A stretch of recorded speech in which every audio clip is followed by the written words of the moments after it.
चल रहा है राजवार्तिक आचार्य भट्टक लंक स्वामी उमा स्वामी महाराज के सूत्रों की व्याख्या करते हुए मध्यलोक के वर्णन के अंतर्गत जम्बूद्वीप में तुलाचल और उनके मध्य में सरोवर का वर्णन किया था और अब सरोवर का आवाहन बता रहे हैं। उन सरोवर का आवाहन का ज्ञान कराने के लिए सूत्र कहते हैं 10 योजना बगाहा। 10 योजना बगाहा। पद्म सरोवर 10 योजना अवगाह वाला है। अवगाह अधा प्रवेश और निम्नता की एक अर्थवाची है। 10 योजन है अवगाह जिसका, उसे कहते हैं 10 योजना बगाहा। उस सरोवर के मध्य में अब आगे बताते हैं क्या है। तन्मध्ये योजनम पुष्करम। तन्मध्ये योजनम पुष्करम। उस सरोवर के मध्य में 1 योजन का कमल है। योजन प्रमाण को योजन कहते हैं। उस कमल के 1 कोस लंबे पत्ते हैं, 2 कोस विस्तृत कर्णिका है। इस रूप से 1 योजन लंबा चौड़ा कमल है। ठीक, 4 कोस का 1 योजन हो जाता है, तो 2 कोस की कणिका हो गई और पत्ते हो गए 1-1 कोस के, तो ऐसे 4 कोस हो गए। अर्थात 1 कोस लंबे पत्ते 2 कोस विस्तृत कणिका होने से 1 योजन प्रमाण कहा जाता है। इसका नाल जल से 2 कोस ऊंचा है और पत्तों का भाग भी 2 कोस ही ऊंचा है। इसका मूल भाग वज्रमय है। कंद अरिष्ट मणिमय, कंद जो है अरिष्ट मणिमय है। मृणाल रजत मणिमय और नाल वैडूर्य मणिमय है।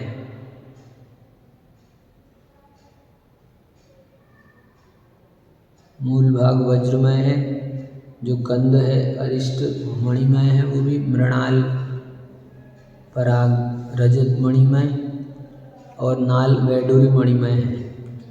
इसके बाहरी पत्ते स्वर्णमय, भीतरी पत्ते रजतमय, केसर स्वर्णमय और कणिका अनेक प्रकार की विचित्र मणियों से युक्त है।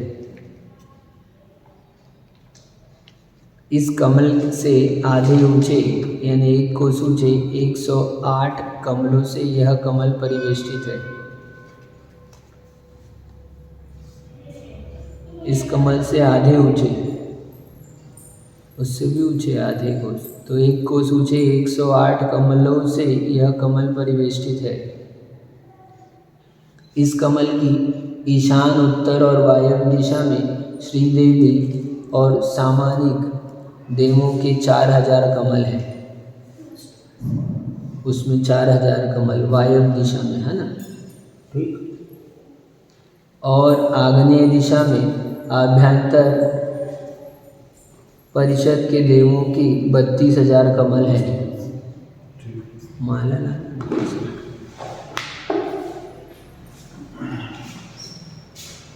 सामानिक देवों के 4000 कमल है। आग्नेय दिशा में अभ्यंतर परिषद के देवों के 32,000 कमल है।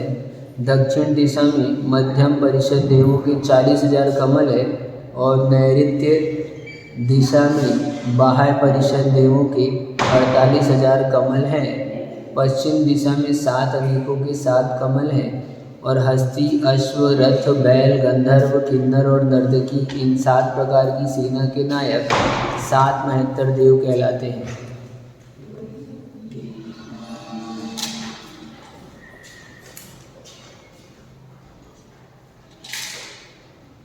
इसका नाल नायक जल से 2 कोस ऊंचा है। हाँ, जल का स्तर है ऐसे, जल से ऐसे ऊंचे नाल रहता है। तो नाल जो है वो तो जड़। ये सब परिवार कमल मुख्य कमल से यानी चारों महादिशाओं में आत्मरक्ष देवों के 16,000 कमल हैं। ठीक है, ये सब परिवार कमल मुख्य कमल से आधे ऊंचे हैं। उसमें सटल में बताया था शायद नहीं, 2 कोस ये ऊपर था, बाकी लेवल पे था शायद। इसमें उससे आधे ऊंचे होता है, मतलब उससे आधे ऊंचे यानी कि ये यहाँ पर ये बता रहे मुख्य कमल से सब आधी है, बाकी साइड ये ऐसा है, ये अर्थ इसका ऐसा आएगा, है ना। ये सब परिवार कमल मुख्य कमल से आधे ऊंचे हैं। आपने को लग रहा है उससे आगे है ना। ये सर्व कमल 1,40,115 प्रमाण है। जिन देवों के ये कमल हैं वे देव उनमें निवास करते हैं। ठीक। महापद्मादि सरोवर में स्थित कमलों के आयाम आदि को बताने के लिए सूत्र कहते हैं तद द्विगुण द्विगुणा हृदा पुष्कराणी च। तद्विगुणार्धार पुष्कराणि च।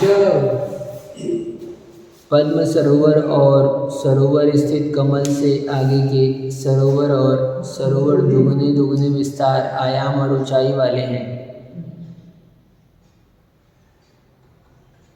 पद्म सरोवर, पद्म, महापद्म, फिर तिगिंज। ठीक, यहाँ तक ये पद्म सरोवर और सरोवर स्थित कमल से आगे के सरोवर और सरोवर दुगने दुगने विस्तार आयाम और ऊंचाई वाले हैं। उसमें कमल भी दुगने विस्तार वाले हैं। वह सरोवर और वे कमल इन दोनों के दुगने दुगने होने से सूत्र में तद द्विगुण द्विगुणा कहा है। द्विगुण द्विगुणा यह द्वित विप्सा गर्भित है और व्याप्ति अर्थ में है। द्विगुण की उत्तर के साथ व्याप्ति है। किसकी अपेक्षा दुगना है? तो आयाम आदि की अपेक्षा दुगना है। पद्म सरोवर से दुगना आयाम निष्कंभ और अवगाहन महापद्म सरोवर की है।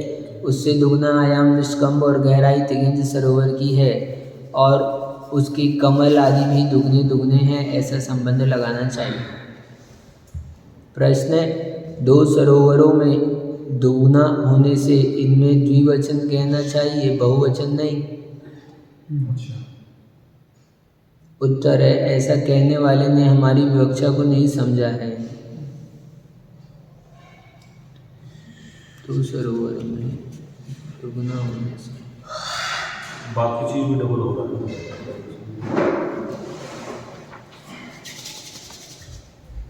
यदि पद्म सरोवर से आगे के दो सरोवर को ही दुगना दुगना कहना है तो द्विगुण यहाँ पर बहुवचन ना कहकर द्विवचन कहना चाहिए।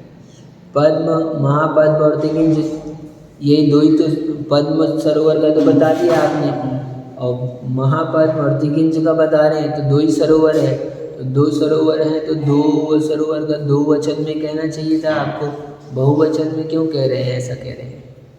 तो उत्तर कहते हैं, समान प्रमाण के धारक आदि और अंत के पद्म और पुंडरीक सरोवर से दक्षिण और उत्तर के दो दो सरोवर लंबाई चौड़ाई और गहराई की अपेक्षा दुगने दुगने प्रमाण वाले हैं। इस अर्थ की अपेक्षा से बहुवचन का प्रयोग किया गया है। यानी दो ही नहीं बता रहे हैं हम, उसके आगे वाले भी और जो है ना उनके लिए भी बता रहे हैं हम। यहाँ यह विवक्षित अर्थ है, अर्थात पद्म सरोवर और प्रथम कमल ये दो ही यहाँ द्विगुणिता के लिए विवक्षित नहीं है, किंतु उत्तर के सभी दक्षिण के पद्म सरोवरों के समान द्विगुणित हैं। फिर प्रश्न कहते हैं, पुनः तत्शब्द से पूर्व निर्दिष्ट महापद्म की अपेक्षा होने पर अनिर्दिष्ट पुंडरीक आदि का ग्रहण कैसे हो सकता है? तत्शब्द से पूर्व निर्दिष्ट महापद्म कहा है, तो उसकी अपेक्षा से अनिर्दिष्ट पुंडरीक आदि का ग्रहण कैसे हो सकता है? तो उत्तर कहते हैं, बहुवचन के निर्देश से पुंडरीक आदि का ग्रहण होता है। पद्म, महापद्म, तिगिंज, केसरी, पुंडरीक, महापुंडरीक, पुंडरीक। द्विवचन कहते तो ग्रहण होता, बहुवचन कहते तो सब ग्रहण होते। बहुवचन के निर्देश से पुंडरीक आदि का ग्रहण जानना जाता है। फिर प्रश्न है, बहुवचन के निर्देश से केसरी आदि का ग्रहण क्यों नहीं होता? पद्म, महापद्म, तिगिंज, केसरी, पुंडरीक, महापुंडरीक। अच्छा, बीच में इधर केसरी है, पद्म, महापद्म, तिगिंज है ना, और केसरी, पुंडरीक, महापुंडरीक है, तो केसरी का ग्रहण क्यों नहीं होता है? प्रश्न है। उत्तर, व्याख्यान से और व्यक्षमाण संबंध से अनिष्ट की निवृत्ति हो जाती है। व्याख्यान तो विशेष प्रतिपत्तिर्न ही संदेह लक्षणाभावात्, व्याख्यान से विशेष अर्थ का ज्ञान होता है, संदेह से अलक्षण नहीं होता है। व्याकरण के इस नियम से अनिष्ट केसरी आदि की निवृत्ति हो जाती है। अर्थात यदि सामान्य शास्त्र के विवेचन से किसी प्रकार का संशय हो जाए तो भी जिस सामान्य शास्त्र का वह व्याख्यान है वह शास्त्र अप्रामाणिक नहीं माना जा सकता। उसकी पुष्टि विशेष शास्त्र के व्याख्यान से हो जाती है। यह सर्वमान्य निर्धारित वचन है।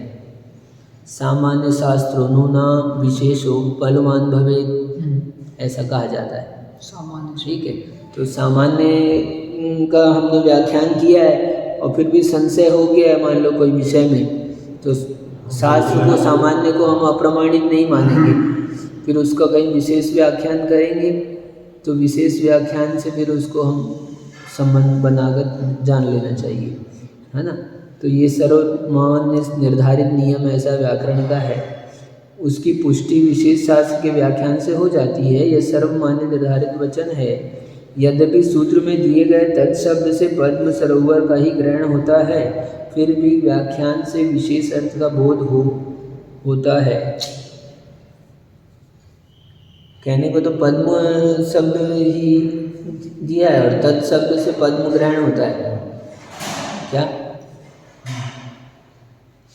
सूत्र में कहा ना तद द्विगुणा द्विगुण हृदय पुष्कराणी च, तो तत्शब्द से क्या लेना, तो पद्म सरोवर लेना है। तो लेकिन उसका और अन्य को क्यों ग्रहण कर रहे हैं, तो आगे उत्तर सूत्र कहेंगे, आगे उत्तरा दक्षिण तुल्या सूत्र से भी इसी अर्थ का समर्थन होता है। जैसे महानुमान पर्वत के ऊपर बहुमध्य प्रदेश में महापद्म सरोवर है, वह सरोवर 2000 योजन लंबा, 1000 योजन चौड़ा और 20 योजन गहरा है। उसके मध्य में जल के तल भाग से 2 कोस पर्यंत ऊंचा और 1 योजन के मोटे पत्तों के समूह वाला महापद्म नाम का कमल है। यह कमल 2 कोस लंबे पत्तों से युक्त है और 1 योजन लंबी कणिका से शोभित 2 योजन विस्तार वाला है। पहले 1 योजन विस्तार वाला था, ये 2 योजन विस्तार वाला हो गया। उसमें 2 कोस की कणिका थी, 1 कोस की कणिका थी और 2 कोस की कणिका थी और 1 कोस के पत्ते थे, तो कुल मिलाकर 1 योजन हो रहा था। तो यहाँ 1 योजन की कणिका है और 2 कोस के पत्ते हो गए। तो उनके मध्य में जल के तल भाग से 2 कोस पर्यंत ऊंचा और 1 योजन मोटे पत्तों के समूह वाला महापद्म कमल है। ठीक है, ये कमल का विस्तार बता दिया।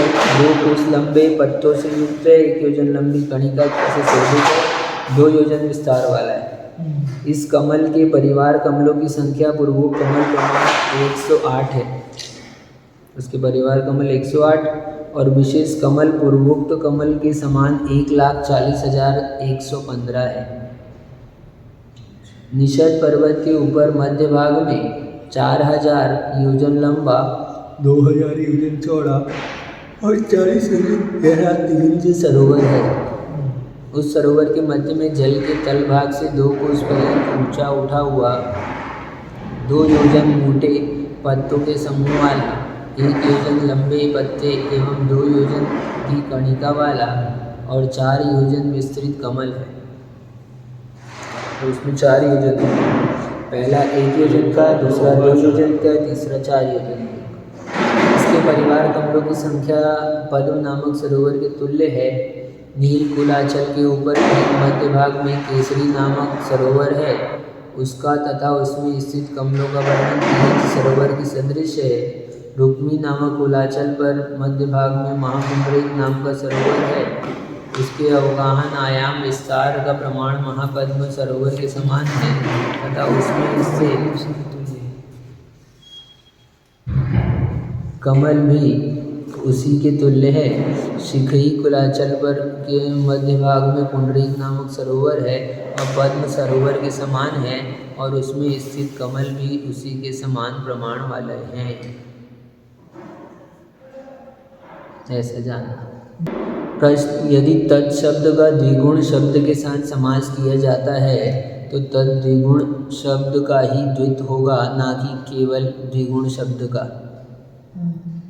आपने तत् शब्द के साथ द्विगुण शब्द के साथ समास किया है, तो तद द्विगुण शब्द का ही द्वित होना चाहिए था। केवल द्विगुण का द्वित किया आपने, तद द्विगुणा ऐसा होता। तो यदि पहले द्विगुण शब्द को द्वित करके पुनः तत् शब्द के साथ समास किया जाता है, तो समुदाय के असुबंत विभक्ति ना होने से तत् शब्द का समास नहीं हो सकेगा। यदि तत् शब्द को छोड़ के मान लो आपने द्विगुण ही लिया है और कहा कि बिना उसी के समास किया है हमने, तो बोल रहे हैं बिना सुबंत के इसका नहीं हो पाएगा समास।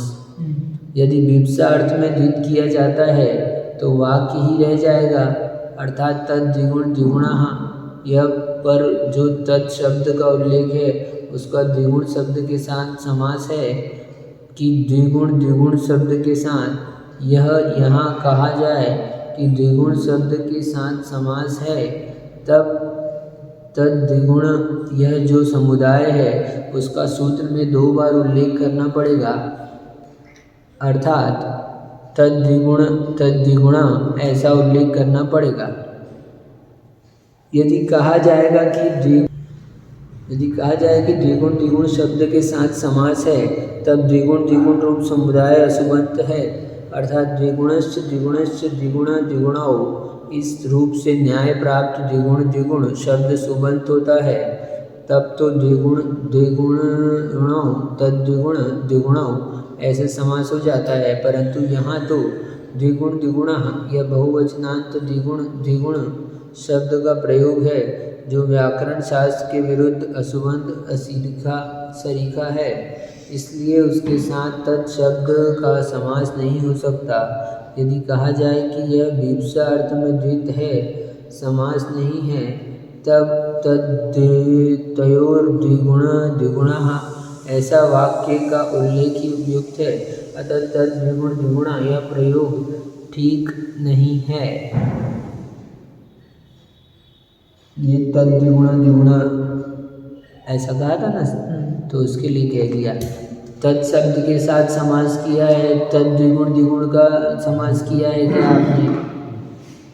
यदि तत् छोड़ के द्विगुण का द्वित का बस इसी का किया है, तो वो ये दोनों तत् शब्द से रहित होने पर, इस सुबंध से रहित होकर ये काम नहीं करेंगे। इस तरह से बताया है, तो उत्तर देखो। यह कोई दोष नहीं है, क्योंकि इस सूत्र में अपादानार्थक पंचमी विभक्ति से वे तत् शब्द का निपात है। अतः ततो द्विगुणा द्विगुणा तत् द्विगुण द्विगुणा उसे दुगुना दुगुने यह पद का बन जाता है। इतनी सारी बात, यानी हमने जो तत् शब्द प्रयोग किया है ना, वो यहाँ पर अपादान अर्थ में है, पंचमी विभक्ति में, उससे भिन्न के लिए है ना। तो पद्म को छोड़ के उससे भिन्न, पद्म के लिए अलग तत् शब्द प्रयोग किया था, तो उससे भिन्न। यहाँ कोई दोष नहीं है, क्योंकि सूत्र में अपादान पंचमी विभक्ति में तत् शब्द का निपात है। यानी तदो द्विगुण द्विगुणा तद द्विगुण द्विगुणः उससे दुगुना दुगुना यह पद बन जाता है। यानी तद यानी उससे द्विगुणा दुगुणा, ठीक है, ऐसा अर्थ करना है इसका। उन कमलों पर निवास करने वाली देवियों के नाम, आयु और उनके परिवार का निरूपण करने के लिए सूत्र कहते हैं। कमल है, अब कमल में निवास है, किसका निवास है? तो देवियों का निवास है। तो कौन सी देवियों का निवास है? तो यहाँ बताते हैं, तन निवासिन्यो देव्या श्री रे धीर्ति कीर्ति बुद्धि लक्ष्मी पल्लवम स्थित्या ससामानिक परिषदकाः। तस् निवासिन्यो देव्या श्री बुद्धि कीर्ति लक्ष्म्यो पल्लवम स्थित्या ससामानिक परिषदकाः।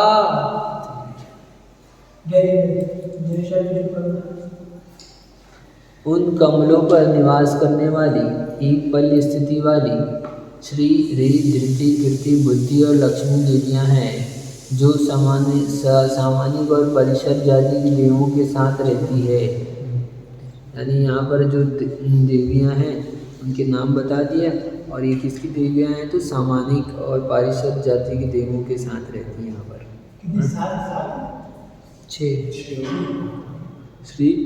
6 पर्वत है ना, 6 पर्वत में 6 तालाब है, तो 6 तालाब में मुख्य कमल में निवास करने वाली देवियों को बता दिए यहाँ पर।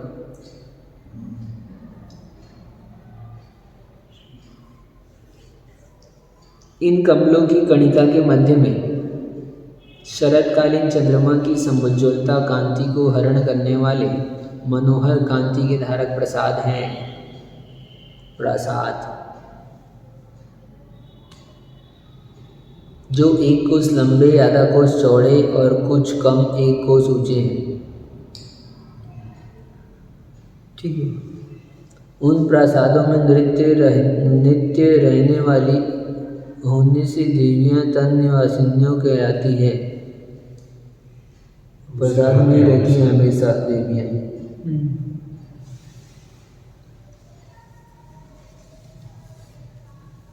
श्री आदि देवियों के साथ इतरेतर योग में द्वंद्व समास है।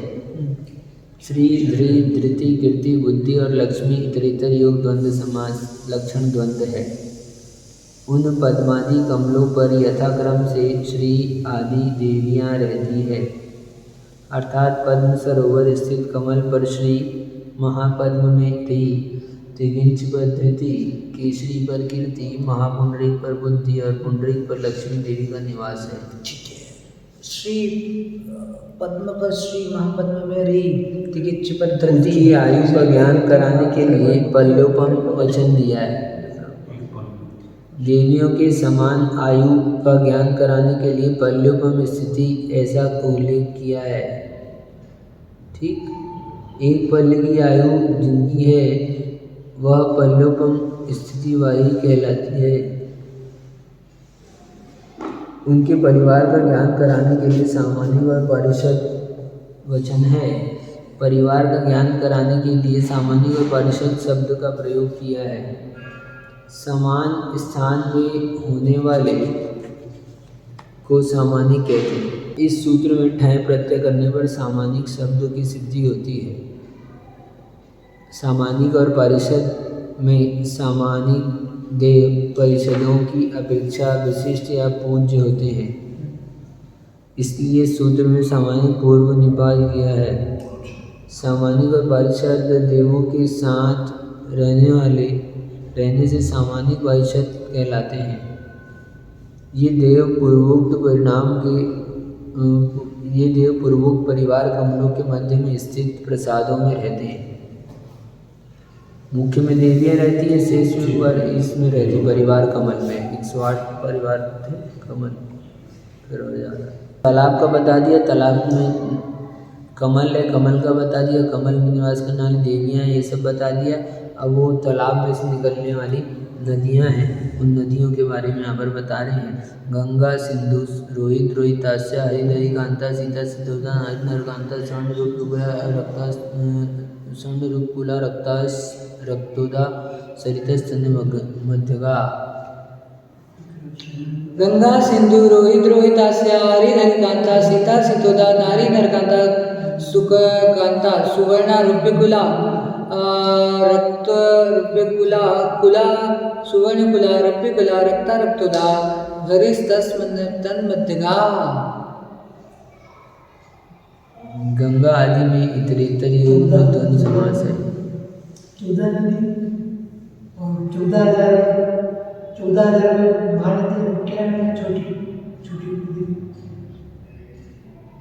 छोटी छोटी नदियाँ तो बहुत है, बहुत सारे।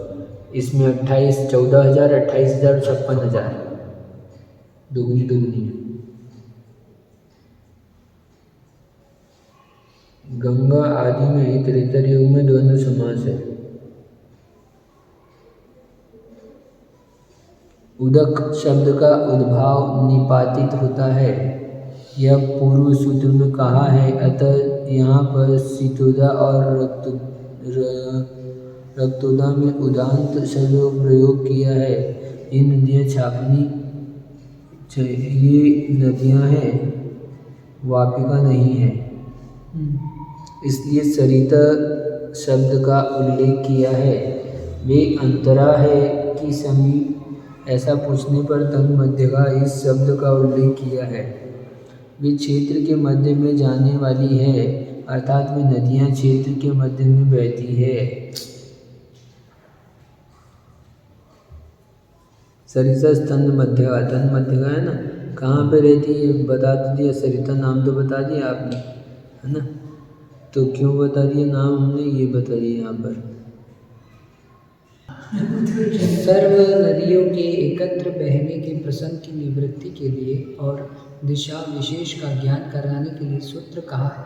अब वो सब नदियाँ जो बता दी, नाम तो एक साथ कह दिया, तो सब जगह एक जगह बहती है क्या? एक साथ नहीं बहती है सारी नदियाँ, वो अलग अलग दिशाओं में बहती है। कैसे तो कैसे उसके बहती लिए है, कौन सी ये नदी कौन सी दिशाओं में बहती है, उसके लिए सूत्र है द्वयोर्द्वयो पूर्वा पूर्वगाहा।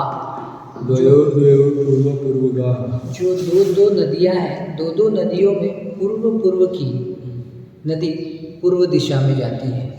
जैसे अपने गंगा सिंधु कपल बना लिए, रोहित रोहिता से, जो पूर्व की है फर्स्ट वाली है, हाँ, पहला तीसरा पांचवा सातवां नौवां, ये पूर्व दो में एक क्षेत्र विषय का अभिसंबंध होने से एकत्र सर्व नदियों के प्रसंग की निवृत्ति हो जाती है। ठीक है। यदि किसी वाक्य विशेष की आवश्यकता पड़े और सूत्र में न हो तो उसकी कल्पना कर ली जाती है, क्योंकि वाक्य जो है वो वक्ता के अधीन होता है। वाक्यम वक्त्राधीनम, अच्छी बात है। सूत्र में वो बात नहीं लिखी है, लेकिन अपने को निकालना है, यानी वो विषय निकालना है, तो आवश्यकता पड़े तो उसकी कल्पना कर ली जाती है।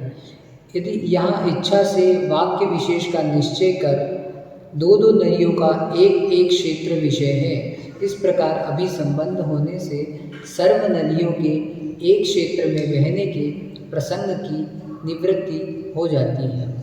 यानी सारी नदियाँ एक क्षेत्र में नहीं जाती, एक ही दिशा में नहीं जाती, इसके लिए उन्होंने पूर्वा पूर्वगा कह दिया।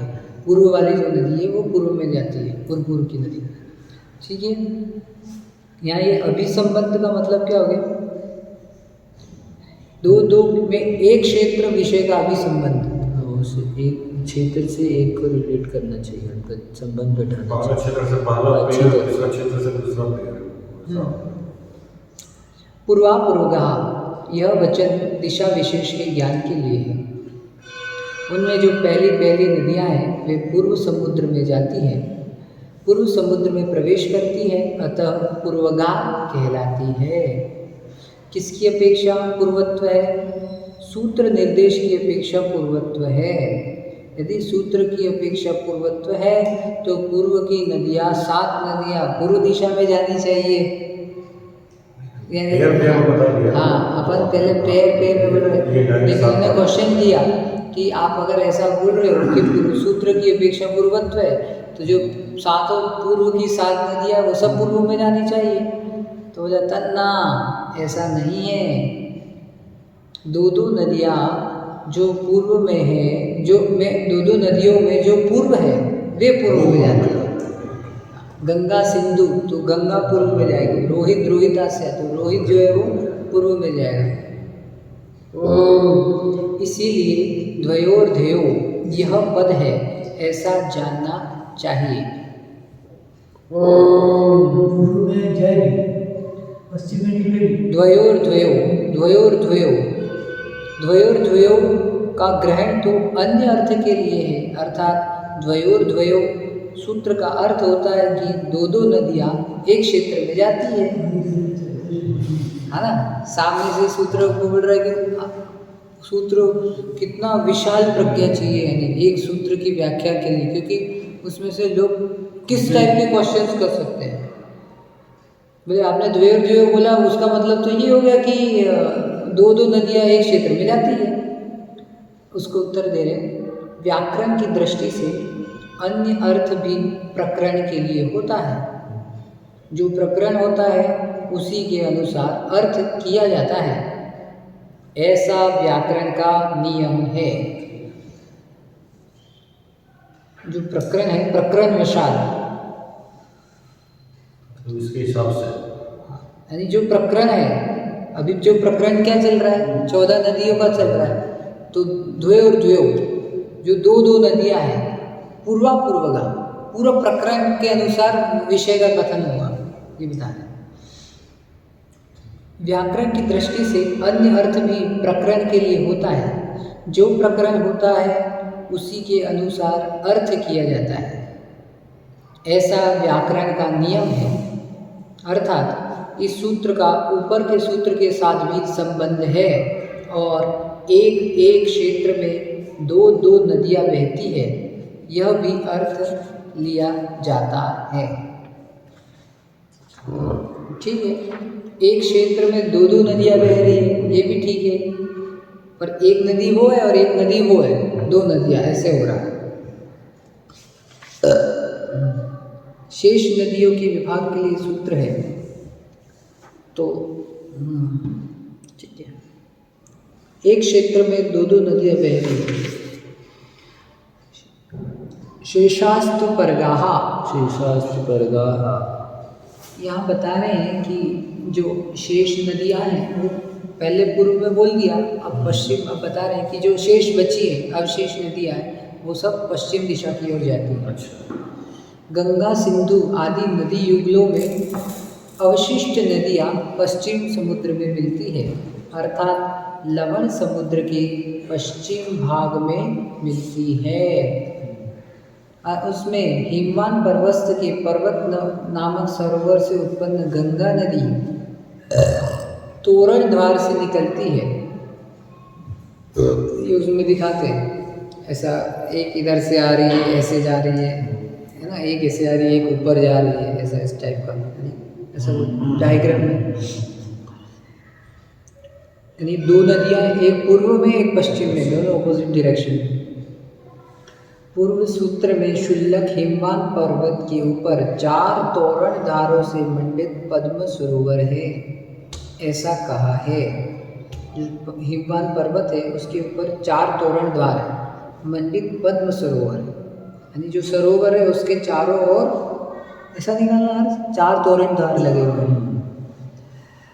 सरोवर के पूर्व तोरण द्वार से गंगा नदी निकलती है। पूर्व तोरण द्वार से, वो जो सरोवर है उसका पूर्व तोरण, यानी चारों दिशा में 4 तोरण द्वार है सरोवर में, तो जो पूर्व है, ईस्ट से गंगा निकल रही है, ईस्ट वाले गेट से, वह 500 योजन पूर्व की ओर तेजी से जाकर अपने विपुल प्रवाह से गंगा कुट का स्पर्श करके स्कूट से 523 योजन और 1 योजन के 19 भागों में 6 भाग दक्षिण मुखी जाकर स्थूल मुक्तावली के समान कुछ अधिक 100 योजन प्रमाण धारा प्रपात वाली, अर्थात निकलते समय कुछ अधिक 100 योजन और आगे 6 योजन और 1 कोस चौड़ी, आधे योजन मोटी, 60 योजन लंबे चौड़े, 10 योजन गहरे वज्रमय तल वाले कुंड में गिरती है। यानी उसने कुंड का भी बता दिया कि जहाँ गिर रही है उसका क्या प्रमाण है, कितना योजन प्रमाण है, कितना गहरा है, कितना ऊंचा है, 4 तोरण द्वार लिखे हैं, कितना मोटी है। 4 तोरण द्वार है इसमें। पहले वाले में 3, हाँ, पहले वाले पर्वत से 3 नदी निकली, 3 निकलेगी नदी।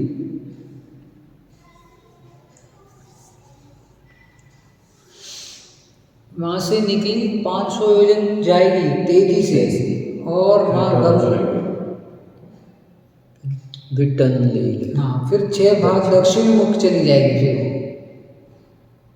दक्षिण मुख जाकर के वो कुंड है मुक्तावली के समान, वहाँ पे उसका इतना योजन मोटा, इतना गहरा, इतना लंबा चौड़ा है, 10 योजन गहरा है, उस वज्रमय तल वाले कुंड में गिरती है नदी। वह कुंड मध्य में श्री देवी के ग्रह प्रमाण प्रसाद से मंडित है। पहले अपन ने पढ़े श्री देवी, बताएं। 10 योजन 2 कोस ऊंचे और 8 योजन लंबे चौड़े द्वीप से अलंकृत है। उसका जो देवी है, देवी का जो प्रसाद है उसकी चौड़ाई लंबाई बताए। इस कुंड के दक्षिण द्वार से निकलकर आधा कोस गहरी 6 योजन एक विस्तृत क्रम से बढ़ती हुई सर्प के समान कुटिल रूप से गमन करने वाली खंडक प्रपात गुफा से निकलकर विजयार्थ को लांघ कर दक्षिण भरत क्षेत्र को प्राप्त करके पूर्वमुखी होकर मुख में 1 योजन और 1 कोस गहरी 62 योजन 2 कोस विस्तृत वह नदी मागध नामक तीर्थ से लवण समुद्र में प्रवेश करती है। ये यानी पहले तो अपन ने इसको कहा कुंड में गिरा दिया, अब कुंड से भी वापस निकल रही है। वहाँ पे देवी का महल है, देवी के महल से क्रॉस होकर के दक्षिण द्वार से बाहर निकल गई, फिर वो खंड प्रपात गुफा यानी सांप जैसे भागेगी, फिर खंड प्रपात गुफा से बाहर निकलेगी, फिर और आगे दक्षिण भरत क्षेत्र में जा कर के फिर पूर्व साइड मुड़ेगा तीर्थ द्वार से मागध नामक तीर्थ से लवण समुद्र में प्रवेश करती है। यानी पहले तो नदी निकलेगी, फिर वो जाके कुंड में जाएगी, कुंड से निकलेगी, फिर वो नदी जो है वो लवण समुद्र में प्रवेश करेगी। इतना उसका पूरा ट्रैवल रूट है। ईस्ट से निकलेगी फिर दक्षिण मुखी होगी। हाँ, दक्षिण मुखी हो जाएगी, फिर वो दक्षिण मुखी होकर के उसमें कुंड में गिर जाएगी, वो फिर दक्षिण मुखी चलेगी, फिर वो ईस्ट हो जाएगी। हाँ, फिर वो ईस्ट, फिर वो पूर्व मुखी हो रही है। बराबर पकड़ लेते आप तो, बराबर, क्या बात है। हमें तो हम तो पढ़ के भी नहीं पकड़ रहे, आप पढ़ रहे थे सही नहीं आ रहा जैसे ही, लेकिन हम नहीं पढ़ रहे थे तब भी नहीं पकड़ रहे थे। आपको लग रहा है आपका पढ़ा हुआ इसलिए आपको आप मजा नहीं आ रहा है। खड़े हुए की कीमत कम है।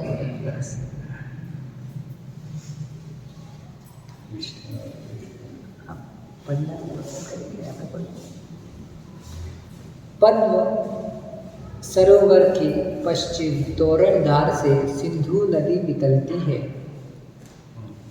अच्छा, अब सिंधु गंगा सिंधु अब सेकंड नदी का, यानी वो कपल में से जो दूसरी थी वो वह सिंधु नदी वैसे ही चलेगी। वह सिंधु नदी 500 योजन आगे जाकर अपनी लहरों रूपी भुजाओं से सिंधु कूट का आलिंगन करके गंगा के समान सिंधु कुंड में गिरती हुई तमिश्रा गुफा के मुजियार पर्वत को लांघकर प्रभास नामक द्वार से पश्चिम समुद्र में प्रवेश करती है। देखो, पहले कितना डिटेल डिस्क्राइब किया, इतना 10 लाइनों में। अब उन्होंने शॉर्ट में जैसे होती है ना, वैसा पकड़ लेना, यहाँ से याद आती है और चली जाती है लवण उस समुद्र के पश्चिम में। यानी इसमें लेकिन उसको छूते हुए लिखा था ना। हाँ, उसमें पता था आता आ जाए कुछ सब में आधा कुछ दूरी देती है तो अच्छा, ये दिमाग अकलम साहब की प्रज्ञा क्या हुई है, अपन तो प्रज्ञाहीन है, भी अहंकार बहुत।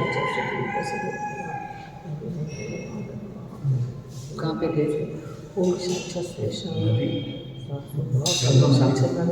गंगा कुंड के द्वीप के प्रसाद में गंगा देवी रहती है और सिंधु कुंड के द्वीप के प्रसाद में सिंधु देवी रहती है। प्रसाद में हिमवान पर्वत के ऊपर किंचित पूर्व एवं पश्चिम दिशा को छोड़कर गंगा और सिंधु के मध्य में पद्मकार 2 कूट है। कुंड में श्री देवी और इसमें गंगा कुंड के द्वीप के प्रसाद में गंगा देवी रहती है। तो ये गंगा कुंड नहीं, ये कुंड अलग अलग है।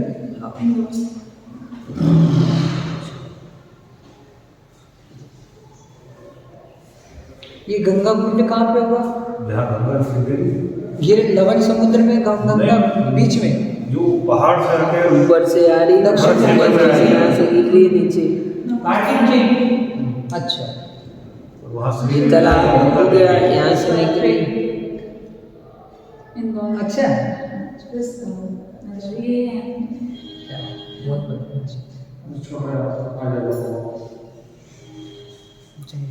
बहुत बढ़िया।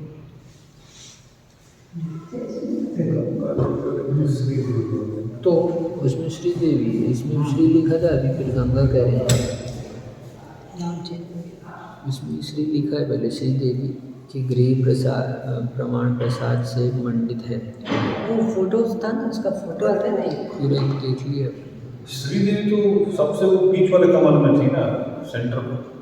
वो और भी तो होती अच्छा, और अलग अलग इतनी सारी नाम है। वो तो श्रीदेवी तो थी। ये तो गंगा देवी भी मैंने पढ़ा गंगा देवी का। ठीक है। गंगा में गंगा देवी, सिंधु कुंड के द्वीप के प्रसाद में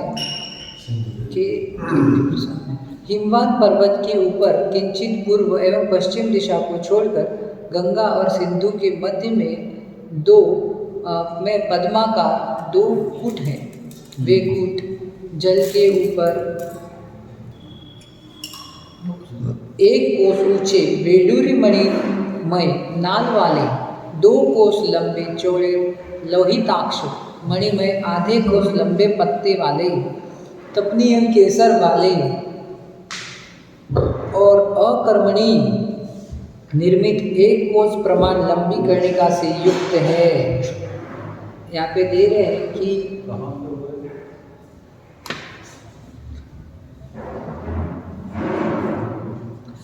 वे कूट की बात की कहाँ पे, ये हिमवान पर्वत के ऊपर पूर्व और पश्चिम दिशा को छोड़कर गंगा और सिंधु के बीच में पद्म के आकार के 2 कूट बताए हिमवान पर्वत पे।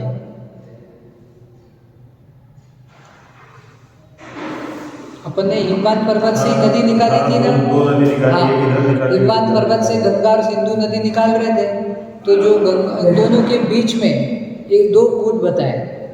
ऐसे 2 कूट भी दिखाए जाते हैं इसमें।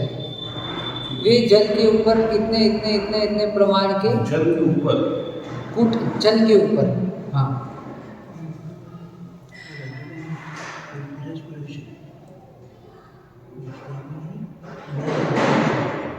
दर्शन करवा, बात करो, दर्शन करवा।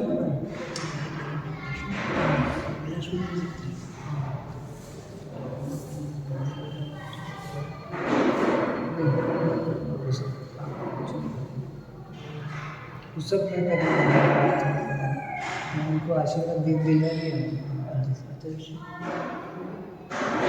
सब हो गया है, वहाँ पे भी उन्होंने बोल दिया होगा आशीर्वाद देने।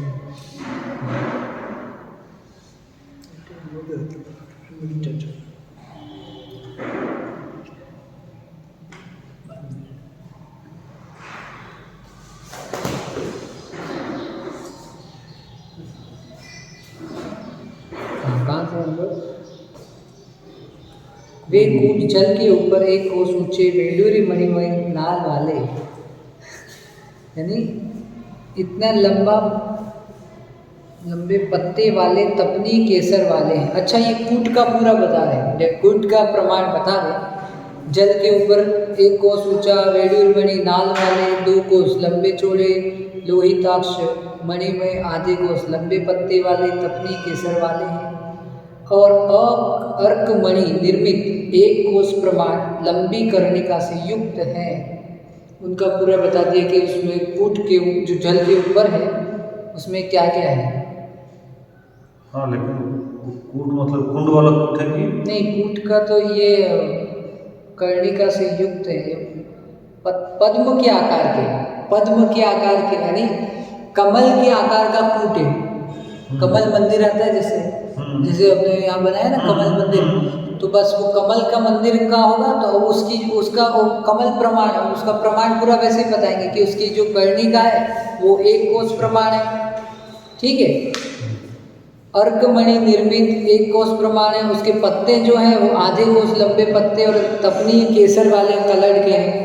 यानी उस कूट में क्या क्या जो चीज़ें वो सब बताए। माता जी ने हस्तिनापुर में बहुत अच्छा इसका बनाया है, यानी वही प्रमाण को लेकर के उसको मेरू पर्वत बनाया पूरा सेम, यानी ऐसे ही प्रमाण लेकर के रेशो लेकर के बहुत सुंदर बनाया।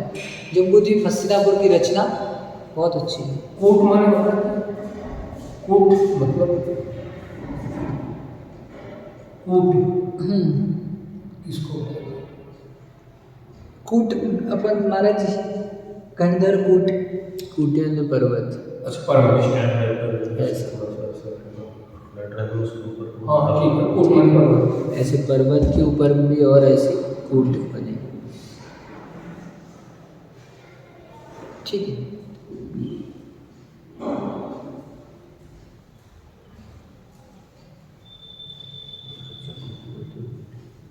हाँ, कहाँ पे थे हम? उन कूटों पर एक प्रसाद है, एक एक प्रासाद है। उन दोनों कूटों की कर्णिका के मध्य रत्नमय एक एक कूट है। उन कूटों पर एक एक प्रासाद है। उनमें पूर्व दिशा के कूट के प्रसाद में एक पल्योपम आयु वाली बला नाम की देवी रहती है। अच्छा, पूर्व दिशा के कूट के प्रसाद में एक पल्योपम बला नाम की, पश्चिम दिशा संबंधी कूट के प्रसाद में एक पल्य प्रमाण वाली लवणा नाम की देवी रहती है।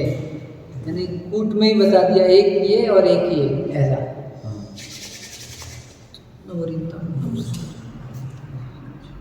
पढ़ने से